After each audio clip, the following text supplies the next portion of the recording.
ಕೆಳದಿಯ 10 ಜನ ಅರಸ ಮತ್ತು ಅರಸಿಯರ ಸಮಾಧಿ ಸ್ಥಳ. ಇದು ಚೆನ್ನಮ್ಮಾಜಿಯ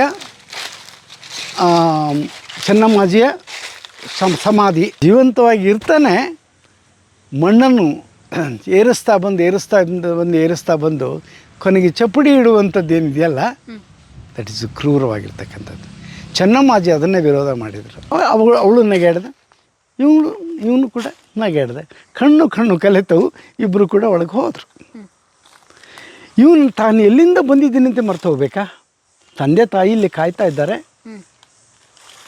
ತನಗೊಂದು ಹೆಂಡತಿ ಇದೆ ಅಂತನ್ನುವಂಥದ್ದು ಕಾಯ್ತಾ ಇದೆ. ಅದನ್ನೆಲ್ಲ ಬಿಟ್ಟ ತನ್ನ ಪಾರಿತೋಷಕವನ್ನೆಲ್ಲವನ್ನು ಆಕೆಗೆ ಕೊಟ್ಟು ಅಲ್ಲೇ ಆರಾಮ್ಸೆ ಕಳೀಲಿಕ್ಕೆ ಎತ್ತಿದ. ಮೊಸರು ಮಾರುವಳು ಇಷ್ಟು ಚಂದವೇ ಅಂತಂದ.